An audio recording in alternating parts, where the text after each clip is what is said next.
اعوذ باللہ من الشیطان الرجیم بسم اللہ الرحمن الرحیم۔ میں چودھری شاہد نواز کاسمس نیوز کے ساتھ اسلام آباد سے۔ آج کی کچھ اہم خبریں۔ سعودی عرب نے لبنان کے سفیر کو ملک چھوڑنے کا حکم دے دیا۔ NA-133 ضمنی انتخابات PTI امیدوار جمشید چیمہ کے کاغذات نامزدگی مسترد۔ وزیر اعظم نے پیٹرولیم مصنوعات کی قیمتوں میں اضافے کی تجویز مسترد کر دی۔ NCOC کا 60% ویکسینیشن والے شہروں سے پابندیاں اٹھانے کا اعلان۔ PTI دورہ حکومت میں چینی کی قیمت بلند ترین سطح پر۔ ملک میں سونا مزید 3550 روپے سستا ہو گیا۔ میر جان محمد جمالی بلا مقابلہ بلوچستان اسمبلی کے اسپیکر منتخب ہو گئے۔ وفاقی حکومت نے مظاہرین سے مذاکرات کے لیے 12 رکنی کمیٹی قائم کر دی۔ کمیٹی حکومت اور مظاہرین کے درمیان مذاکرات کو آگے بڑھائے گی، بہتری کی فضا بن جائے گی۔ مظاہرین سے تحمل کی درخواست ہے، حکومت کی ریٹ کو چیلنج نہیں کیا جا سکتا۔ وفاقی وزیر مدنی امور کی علماء کرام کے ہمراہ میڈیا سے بریفنگ۔ خون خرابہ نہیں چاہتے، امن و سلامتی ہر ایک کے مفاد میں ہے، عمران خان۔ بھارتی وزیر اعظم کا طیارہ پاکستانی فضائی حدود سے گزر گیا۔ پاکستانی کام کی اجازت کے بعد نریندر مودی کا جہاز بھاگلپور فضائی حدود سے گزر کر اٹلی پہنچا۔ اب خبروں کی تفصیل۔ سعودی عرب نے لبنان کے سفیر کو ملک چھوڑنے کا حکم دے دیا ہے۔ سعودی عرب نے لبنان سے تمام اشیاء کی درآمد پر پابندی کرتے ہوئے سفیر کو بھی ملک چھوڑنے کا حکم دے دیا ہے۔ غیر ملکی میڈیا کے مطابق سعودی عرب نے رواں ہفتے لبنان کے وزیر اطلاعات کی اس ویڈیو پر شدید رد عمل کا اظہار کیا ہے، جس میں لبنانی وزیر نے یمن کے معاملے پر سعودی عرب کی سربراہی میں قائم اتحاد پر تنقید کی۔ میڈیا رپورٹس میں بتایا گیا ہے کہ سعودی عرب نے لبنان کی تمام درآمدی اشیاء پر پابندی عائد کر دی ہے اور ساتھ ہی سعودی عرب میں لبنانی سفیر کو 48 گھنٹے ملک چھوڑنے کا حکم بھی دے دیا ہے۔ اس کے علاوہ سعودی حکومت نے لبنان سے شہریوں کی ملک میں آمد پر بھی پابندی عائد کر دی ہے اور لبنان سے اپنے سفیر کو واپس بلا لیا ہے۔ سعودی عرب کی جانب سے جاری بیان میں کہا گیا ہے کہ حکومت کو لبنانی حکام کی جانب سے حقائق کو نظر انداز کرنے اور درست اقدامات لینے میں مسلسل ناکامی کی وجہ سے لبنان کے ساتھ تعلقات میں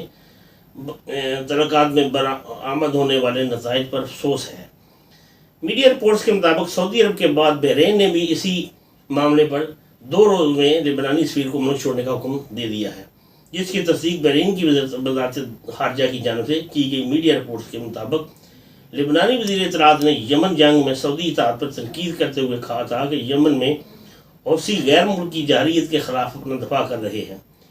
دوسری جانب لبنانی وزیر اطلاعات کا کہنا ہے کہ ان کا یہ بھی ذاتی نوعیت کا ہے جو وزارت میں آنے سے پہلے کا ہے۔ علاوہ ازیں لبنان کے وزیر اعظم نجیب میقاتی نے سعودی اقدام پر افسوس کا اظہار کرتے ہوئے کہا تھا کہ ہم سعودی رہنماؤں سے اپیل کرتے ہیں کہ بحران پر قابو پانے میں مدد کریں۔ لاہور چلتے ہیں، جہاں NA-133 لاہور میں ضمنی انتخابات کے لیے پاکستان تحریک انصاف کے امیدوار جمشید اقبال چیمہ کے کاغذات نامزدگی مسترد ہو گئی۔ الیکشن کمیشن نے ضمنی انتخابات کے لیے جمشید اقبال چیمہ کو کورنگ امیدوار ان کی اہلیہ مسرت جمشید چیمہ کے کاغذات بھی مسترد کر دیے۔ ریٹرننگ افسر کے مطابق دونوں میاں بیوی کے کاغذات نامزدگی تجویز کے نندہ حلقے کا نہیں تھا، اس وجہ دونوں کے کاغذات مسترد کر دیے گئے۔ واضح ہے کہ جمشید اقبال چیمہ نے گزشتہ دنوں ضمنی انتخابات میں حصہ لینے کے وزیر اعظم کے معاون خصوصی برائے تحفظ خوراک کے عہدے سے استعفیٰ دیا تھا۔ خیال ہے کہ NA-133 لاہور میں ضمنی انتخابات کے لیے پولنگ 5 دسمبر کو ہوگی۔ NA-133 کی نشست مسلم لیگ نون کے رکن پرویز ملک کے انتقال سے خالی ہوئی تھی۔ وزیر اعظم نے پیٹرولیم مصنوعات کی قیمتوں میں اضافے کی تجویز مسترد کر دی۔ اسلام آباد وزیر اعظم پاکستان عمران خان نے پیٹرولیم مصنوعات کی قیمتوں میں اضافے کی تجویز مسترد کر دی ہے۔ وزیر اعظم آفس کی جانب سے جاری اعلامیے میں کہا گیا ہے کہ وزیر اعظم نے عوامی ریلیف کے لیے پیٹرولیم مصنوعات کی قیمتوں میں اضافے کی تجویز مسترد کر دی ہے۔ اعلامیے کے مطابق اوگرا نے پیٹرولیم کی بڑھتی ہوئی عالمی قیمتوں کے باعث قیمتیں بڑھانے کی تجویز دی تھی، لیکن وزیر اعظم نے موجودہ صورتحال میں اضافہ کی تجویز کو مسترد کر کے پیٹرولیم مصنوعات کی قیمتیں برقرار رکھنے کا حکم دیا ہے۔ اعلامیے میں مزید کہا گیا ہے کہ حکومت عالمی سطح بڑھتی مہنگائی کا بوجھ منتقل کرنے کی بجائے عوامی ریلیف کو ترجیح دے رہی ہے، لہذا اوگرا کے تجویز کردہ حالیہ اضافے کی مد میں عوام پر بوجھ کو حکومت خود برداشت کرے گی۔ 15 دن بعد بڑھا دیں گے جب ملکی حالات تھوڑے سے بہتر ہو جائیں گے، پریشان نہ ہو۔ NCOC کا 60% ویکسینیشن والے شہروں سے پابندی اٹھانے کا اعلان۔ National command and operation centre NCOC نے کرونا ویکسینیشن میں کارکردگی دکھانے والے شہروں میں معمولات زندگی درجہ بدرجہ معمول پر لانے کا فیصلہ کیا ہے، جس کے تحت 60% ویکسینیشن والے شہروں سے پابندیاں اٹھانے کا اعلان کیا گیا ہے۔ NCOC کے سربراہ اسد عمر کی سربراہی میں اجلاس ہوا جس میں ملک میں کورونا اور شہروں میں ویکسینیشن کی صورتحال کا تفصیلی جائزہ لیا گیا۔ NCOC کی جانب سے جاری اعلامیے میں کہا گیا ہے کہ ویکسینیشن میں کارکردگی دکھانے والے شہروں میں معمولات زندگی درجہ بدرجہ معمول پر لانے کا فیصلہ کیا گیا ہے۔ اعلامیے کے مطابق اسلام آباد، منڈی، بہاؤالدین، گلگت اور میرپور کو 60% آبادی کو ویکسینیشن لگانے پر بہتر شہر قرار دیا گیا، جبکہ 40 سے 60% آبادی کو ویکسینیشن لگانے پر راولپنڈی، اسکردو، ہنزا، باغ، ببر، جہلم، پشاور، گزر اور خربنگ کو بھی ویکسینیشن، یہ گزر اور خربنگ جو ہیں یہ GB کے شہر ہیں گلگت بلتستان کے، کو بھی ویکسین شدہ شہر قرار دیا گیا ہے۔ اس کے علاوہ دیگر شہروں میں 40% آبادی کی کم ویکسینیشن کے باعث ویکسین کی شرح کم قرار دی گئی ہے، جبکہ ان شہروں میں سپورٹس گراؤنڈز، تجارت، انڈور ڈائننگ اور کاروبار سے بھی پابندیاں اٹھا لی گئی ہیں۔ NCOC کے مطابق بہترین ویکسینیشن شدہ شہروں میں اندرون بین الاقوامی سفر بھی مسافروں کی تعداد 100% کر دی گئی ہے، جبکہ کم ویکسین شدہ شہروں میں مسافروں کی تعداد کو 80% تک رکھا گیا ہے۔ کم ویکسین شدہ شہروں میں اجتماع، شادی بیاہ اور سپورٹس گراؤنڈ میں پابندیاں 15 نومبر تک رہیں گی۔ ان شہروں میں تجارت، کاروبار اور انڈور ڈائننگ، سینما، جم، مزارات اور ٹرانسپورٹ سیکٹر میں پابندیاں رہیں گی۔ کم ویکسین شدہ شہروں میں عوامی اجتماعات بالترتیب 300 تا 500 تک برقرار رکھنے کا فیصلہ کیا گیا ہے، جبکہ تمام سہولیات کا مسلسل ویکسین لگوانے اور ماسک کے لازمی استعمال سے مشروط ہے۔ NCOC کا کہنا ہے کہ 12 نومبر کو ہونے والے اجلاس میں فیصلوں پر نظر ثانی کی جائے گی، یعنی ان کا دوبارہ 12 نومبر کو اجلاس ہوگا جس میں مزید شہروں کے متعلق فیصلے کیے جائیں گے۔ PTI دور حکومت میں چینی کی قیمت تاریخ کی بلند ترین سطح پر پہنچ گئی ہے۔ ادارہ شماریات نے مختلف شہروں میں چینی کی قیمت فروخت کی تفصیلات جاری کر دی ہیں۔ پاکستان کے مختلف شہروں میں چینی 120 روپے فی کلو فروخت ہو رہی ہے۔ شہری سرکاری ریٹ قیمت سے 25 سے 30 روپے فی کلو مہنگی چینی خریدنے پر مجبور ہے۔ حکومت کی جانب سے مقرر کردہ چینی کی ریٹیل قیمت 99 روپے 75 پیسے سے لے کر اوپن مارکیٹ میں 120 روپے فی کلو تک فروخت کی جا رہی ہے۔ ادارہ شماریات کے مطابق ملک کے مختلف علاقوں میں چینی 90 سے 120 روپے فی کلو فروخت ہو رہی ہے۔ کراچی، کوئٹہ، خوزدار، حیدرآباد، سکھر، لاڑکانہ اور گجرانوالہ میں چینی کی قیمت 120 روپے فی کلو تک ہے، جبکہ پشاور اور بنوں میں چینی کی قیمت 118 روپے فی کلو تک ہے۔ فیصل آباد میں 115 روپے فی کلو اور اسلام آباد میں 110 روپے فی کلو چینی کی فروخت جاری ہے۔ لاہور، سیالکوٹ اور راولپنڈی میں چینی 90 روپے فی کلو تک فروخت کی جا رہی ہے، جبکہ ملتان، بہاولپور اور سرگودا میں چینی کا ریٹ 90 روپے فی کلو تک ہے۔ ملک میں سونے کی فی تولہ قیمت میں مزید 3500 سے زائد کی کمی ہوئی ہے۔ سندھ صرافہ بازار جیولرز ایسوسی ایشن کے مطابق سونے کی فی تولہ قیمت 3550 روپے کم ہوئی ہے اور ملک میں سونے کی فی تولہ قیمت 1,20,650 روپے ہو گئی ہے۔ 10 گرام سونے کی قدر 343 روپے کم ہو کے 1,03,438 روپے ہے۔ عالمی صرافہ مارکیٹ میں سونے کی قدر $13 کم ہو کر $1,802 فی اونس ہو گئی ہے۔ میر جان محمد جمالی بلا مقابلہ بلوچستان اسمبلی کے اسپیکر منتخب ہو گئے ہیں۔ یہ پہلے سینٹ کے ڈپٹی چیئرمین تھے۔ تو اسپیکر بلوچستان اسمبلی کی خالی نشست کے لیے بلوچستان عوامی پارٹی نے سینئر رہنما رکن صوبائی اسمبلی میر جان محمد جمالی کو نامزد کیا تھا، جو بلا مقابلہ منتخب ہو گئے۔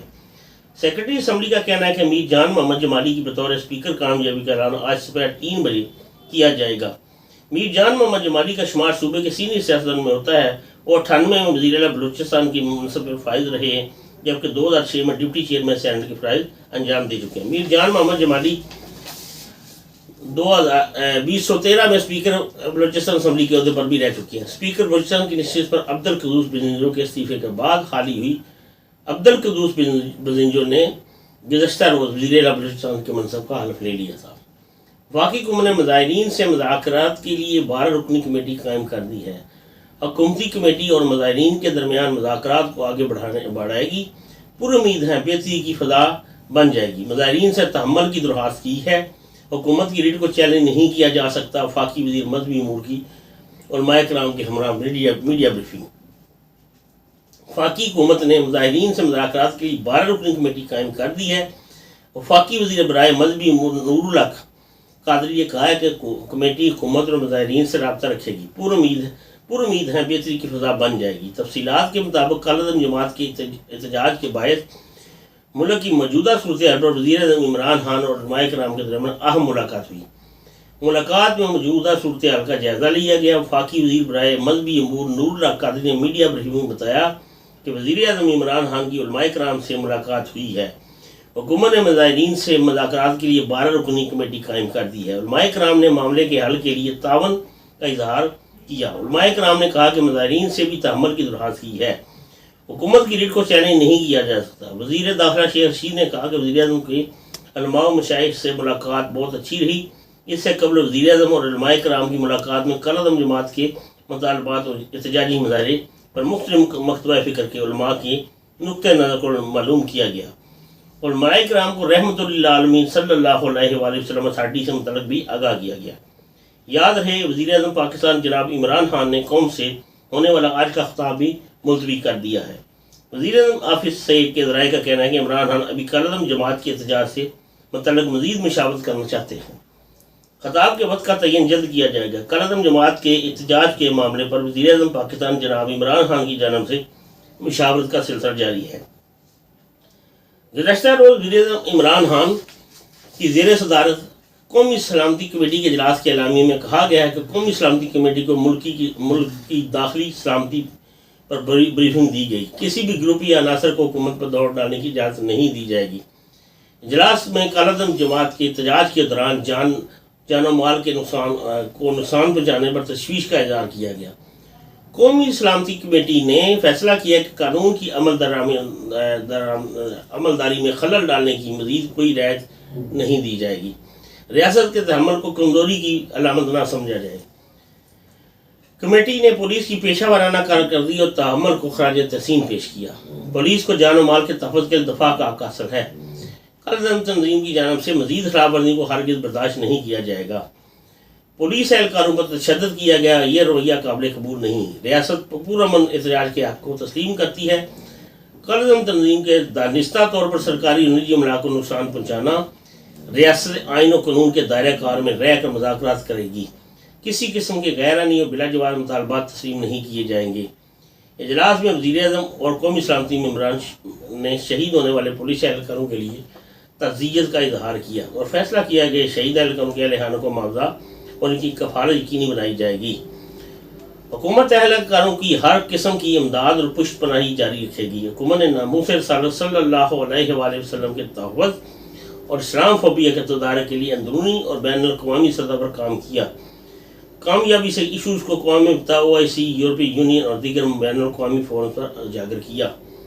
رحمت للعالمین صلی اللہ علیہ وآلہ وسلم اتھارٹی کے قیام کا بنیادی مقصد بھی اسلام کے خلاف منفی پروپیگنڈا کو رد کرنا، زائل کرنا اور ان کا جواب دینا ہے۔ خون خرابہ نہیں چاہتے، امن و سلامتی ہر ایک کے مفاد میں ہے۔ وزیر اعظم پاکستان جناب عمران خان نے کہا ہے کہ خون خرابہ نہیں چاہتے، امن و سلامتی ہر ایک کے مفاد میں ہے۔ ملک کی سلامتی اور حکومتی ریٹ پر سمجھوتہ ممکن نہیں۔ علماء کرام اگر حکومت اور مظاہرین کے درمیان پل کا کام کر سکیں تو یہ قابل قدر عمل ہوگا۔ تفصیلات کے مطابق کالعدم جماعت کے احتجاج کے باعث ملک کی موجودہ صورتحال پر وزیر اعظم پاکستان عمران خان اور علماء کے درمیان اہم ملاقات اسلام آباد میں ہوئی۔ ملاقات میں موجودہ صورتحال کا جائزہ لیا گیا۔ سرکاری ٹی وی کے مطابق اس موقع پر وزیر اعظم پاکستان جناب عمران خان نے کہا کہ خون خرابہ نہیں چاہتے، امن و سلامتی اور ہر ایک کے مفاد میں ہے۔ ملک کی سلامتی اور حکومتی ریٹ پر سمجھوتہ ممکن نہیں ہے۔ علماء کرام کا وفد حکومت اور کالعدم جماعت کے درمیان پل کا کردار کر سکے تو یہ قابل قدر ہوگا۔ وزیر اعظم اور علماء کرام نے اتفاق کیا کہ ملک اس وقت تشدد کا متحمل نہیں ہو سکتا۔ شرکاء کا میٹنگ نے مظاہرین کو تحمل کا مظاہرہ کرنے پر تشدد کا راستہ نہ اپنانے کی درخواست بھی کی۔ ایک خبر ہے جی، بھارتی وزیر اعظم کا طیارہ پاکستانی فضائی حدود سے گزر گیا۔ پاکستانی حکام کی اجازت کے بعد نریندرا مودی نے جہاز بھاولپور کی فضائی حدود سے گزر کر اٹلی پہنچا۔ بھارتی وزیر اعظم نریندر مودی کا طیارہ پاکستانی فضائی حدود سے گزر گیا۔ رپورٹ کے مطابق پاکستانی سول ایویشن اتھارٹی کے ترجمان کا کہنا ہے کہ متعلقہ حکام نے بھارتی وزیر اعظم کے طیارے کو فضائی حدود سے گزرنے کی اجازت دی تھی۔ مودی کا جہاز گزشتہ پاکستانی فضائی حدود سے گزر کر اٹلی پہنچا۔ ترجمان کے مطابق بھارتی وزیر اعظم کا جہاز بہاولپور کی فضائی حدود سے پاکستان ایئر سپیس میں داخل ہوا، جو تربت الپنجور کی فضائی حدود سے گزر کر پاکستان ایئر سپیس سے باہر نکل گیا۔ جہاز نے اندرا گاندھی انٹرنیشنل ایئرپورٹ نئی دہلی سے ٹیک آف کیا تھا۔ اٹلی کے دورے پر بھارتی وزیر اعظم کا طیارہ پاکستانی فضائی حدود کا ہی استعمال کرے گا۔ 2 روز قبل بھی سری نگر سے شارجہ جانے والے بھارتی طیارہ لاہور کی فضائی حدود سے گزرا تھا۔ سول ایویشن اتھارٹی نے یہ اعتراف کیا ہے کہ بھارتی درخواست پر پاکستان کی فضائی حدود استعمال کرنے کی اجازت دی گئی ہے۔ گزشتہ روز سری نگر سے شارجہ جانے والا بھارتی طیارہ لاہور کی فضائی حدود سے گزرا تھا۔ ترجمان سول ایویشن کے مطابق بھارتی نجی فضائی کمپنی کا طیارہ سری نگر سے شارجہ جا رہا تھا۔ بھارتی طیارہ لاہور رینج سے گزرتا ہوا شارجہ گیا تھا۔ یہ تھی کچھ آج کی خبریں۔